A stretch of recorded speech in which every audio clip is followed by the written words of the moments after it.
चलिए तो अनुपात से संबंधित आज कुछ और प्रश्न करते हैं जो कि कंपटीशन एग्जाम के लिए काफी इंपॉर्टेंट प्रश्न है। पहला प्रश्न दे रखा है कि दो संख्याओं का अनुपात 2:3 है। दो संख्या है और उनका अनुपात दे रखा है 2 और 3 तथा इनका योग है वो 540 है। तो इनमें से बड़ी संख्या कौन सी है? तो जब भी ऐसे प्रश्न आते हैं बहुत ही सिंपल है, कुछ नहीं करना, आपको अनुपातों का योग कर दो और जो आपको संख्या दे रखी है यानी संख्याओं का योग दे रहा है उसके अंदर भाग दे दो, तो आपकी दोनों संख्या निकल के आ जाएगी और फिर आप देख सकते हैं कि छोटी कौन सी और बड़ी कौन सी है। तो देखिए वापस पढ़ रहा हूं इसको मैं कि दो संख्याओं का अनुपात 2 और 3 है, यानी दोनों संख्याओं के अनुपातों का योग क्या हो गया? देखिए 2 + 3, ये मैंने अनुपातों का योग किया है 2 और 3, कितना आ रहा है? 5। अब ये कह रहा है तथा इनका योग है वो 540 है। तो जो संख्याओं का योग दे रखा है 540, उस 540 के अंदर आप भाग दे दो किसका? 5 का। तो 5 का भाग देंगे क्या आएगा? देखिए 5 एकम 5, फिर 4 में भाग टूट गया, 40 में जाएगा, 8 पंजे 40, यानी कि 108 बार जाएगा भाग 5 का 540 में, अर्थात आपके 108 आया। अब जो अनुपात दे रखा है उन दोनों संख्याओं से गुणा कर दो। तो 2 अनुपात दे रखा है, 1 3 दे रखा है, तो जब 2 का गुणा 108 से करूंगा तो क्या आएगा मेरे पास? 216। इसी प्रकार जो 3 का गुणा करेंगे अपन 108 से तो क्या आएगा? 8 या 24 और 3। अब इसमें से आप देख सकते हैं, देखो एक संख्या तो 216 है और दूसरी संख्या है 324। तो इन दोनों संख्याओं में से जो भी आपको संख्या पूछी है वो इजीली आप बता सकते हैं। यहाँ पूछा है कि इनमें से बड़ी संख्या कौन सी है, तो बड़ी संख्या कौन सी है? 324। तो ये आपके आंसर हो जाएगा। तो ऐसे अगर आते हैं तो इजीली आप उत्तर दे सकते हैं। नेक्स्ट प्रश्न है राम की आय और व्यय का अनुपात 4:3 है, यानी राम की आय और व्यय का अनुपात आपको दे रखा है 4 और 3। यदि राम की आय 1200 रुपये है और राम की जो आय है वो कितनी दे रखी है? 1200 रुपये, तो राम द्वारा व्यय की गई राशि कितनी है? यानी राम आय है और व्यय है, आपको आय दे रखी है और उसका अनुपात भी दे रखा है, आपको व्यय की गई राशि का पता लगाना है। तो बहुत ही सिंपल प्रश्न है, जो आय दे रखी है उसके अंदर आय का जो अनुपात है उसका भाग दे दो। तो आपको आय कितनी दे रखी है टोटल? देखो आय है वो कितनी है? 1200, ये लिख ली। अब आय का जो अनुपात है वो कितना है? 4, तो इस 4 का मैं दे दूंगा भाग। तो कितनी बार जा रहा है? 4 तिया 12, यानी कि 300 बार चला जाएगा भाग 1200 के अंदर।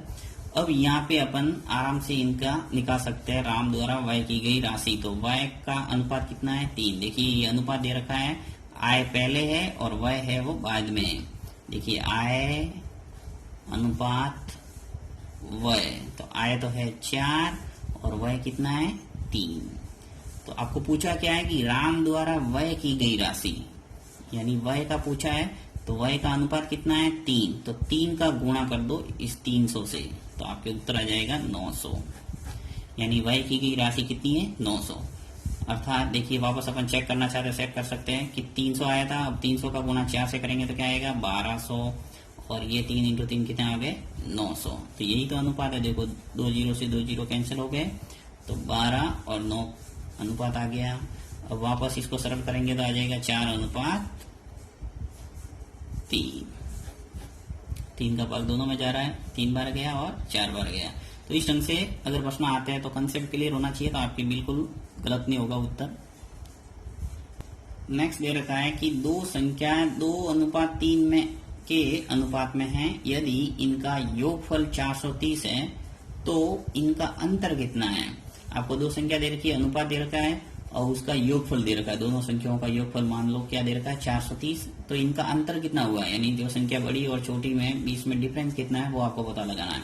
तो उसके लिए पहले क्या करना पड़ेगा? दोनों संख्याओं का पता लगाना पड़ेगा कि वो संख्या कौन सी है, फिर अपन आराम से उसका अंतर निकाल सकते हैं। तो सबसे पहला काम क्या होगा कि आपको दे रखा है योगफल, तो अनुपात का क्या करेंगे? योग, यानी 2 + 3 कर दो, कितने हो गए? 5। ये अनुपात का योग किया। योगफल के अंदर भाग दे दो, जो 430 के अंदर 5 का भाग दे देंगे तो कितनी बार जाएगा? देखिए भाग जाएगा 8 पंजे 40, 8 बार, फिर 30 6 पंजे 30, यानी कि 86 बार भाग चला गया। अब 86 से अपन को मिल जाएगी दोनों संख्या। तो अनुपात दे रखा है, दो संख्याओं का अनुपात कितना है, 2:3। तो दोनों संख्या निकाल देते हैं। चलिए 2 × 86 तो क्या आ जाएगा, देखिए 2 एकम 2, 2 चक्के 12 और 16 और 17।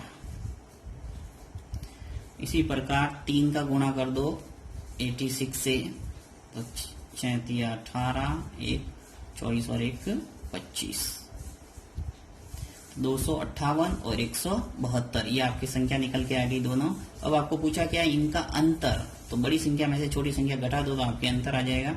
ये दोनों संख्या हो गई, देखो 172 है, एक दूसरी संख्या क्या है 258। तो 258 में से मैं 172 घटा दूंगा तो मेरे पास अंतर निकल के आ जाएगा जो कि पूछा है।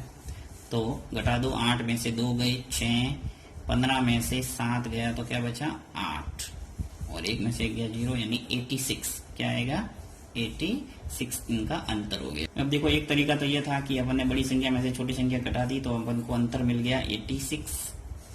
दूसरा तरीका ये भी है कि अनुपात आपको दे रखा है 2 और 3 का, तो अनुपात का अंतर निकाल दो, यानी 3 में से 2 गया, क्या बचा 1।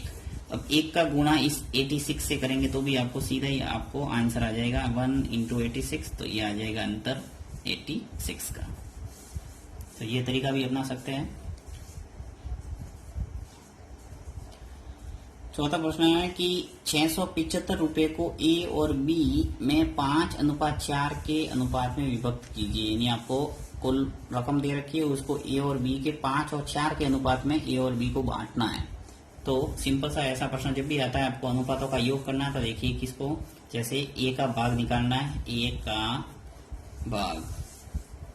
तो ए का भाग निकालने के लिए आपको ए का जो अनुपात है 5 उसको ऊपर लिखना है, फिर इन दोनों का योग है वो इसके नीचे लिखना है। 5 और 4 जोड़ेंगे तो कितना आएंगे 9 × जो भी रकम बांटना है वो उससे गुना कर दो। तो 675 को बांटना है तो 675 लिख दिया, गुना है। अब इससे काट लेंगे, देखिए 9 का भाग इसमें पूरा पूरा जाएगा, 7 × 9 = 63 और 4 बचा, 4 × 5 = 45। तो 75 × 5 करेंगे तो उत्तर आ जाएगा, देखिए 5 × 5 = 25 और हासिल के 2, 7 × 5 = 35, 36 और 37, यानी कि 375 रुपए ए को मिल जाएंगे। इसी प्रकार बी का पार्ट, तो बी का पार्ट आपको निकालना है, बी का भाग।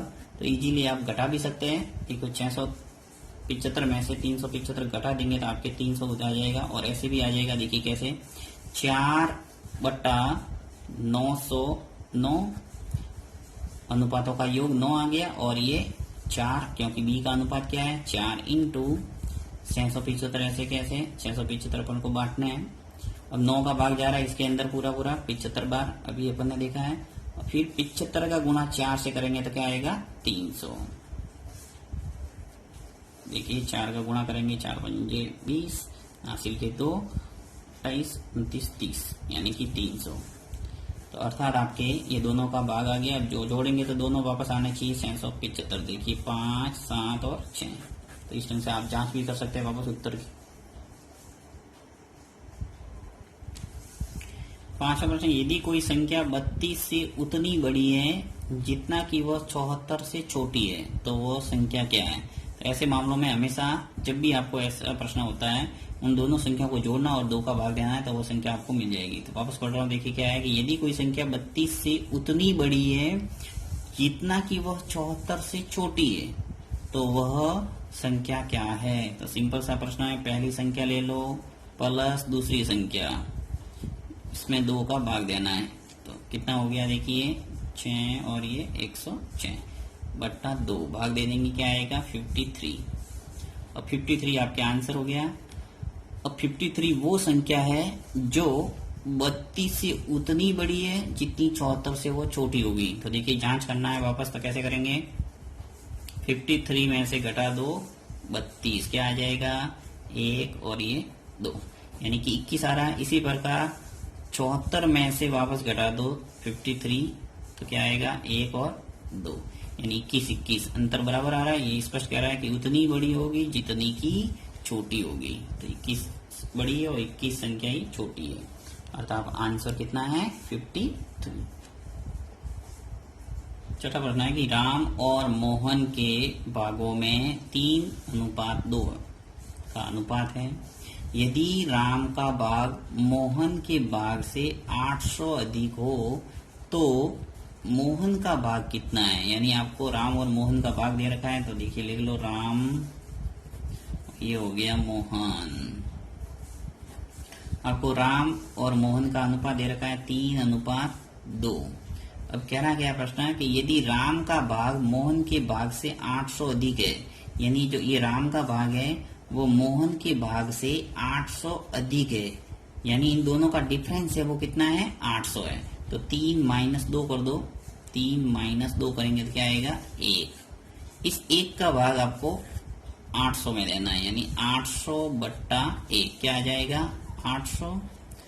तो इन दोनों का भाग इजीली निकल के आ जाएगा। देखिए 800 का गुना इससे करो, 8 दिया 2400 तो इसका है, 8 दूनी 16, यानी मोहन का भाग है 16 है। तभी तो क्या है कि राम का भाग है वो मोहन के भाग से 800 है, वो अधिक है। 2400 माइनस करेंगे 1600 तो क्या आ जाएगा 800। अभी कह रहा है कि मोहन का भाग कितना है, तो मोहन का पूछा है, तो मोहन का कितना है 1600। तो ये हो गया आंसर। यदि राम का पूछा है तो 2400।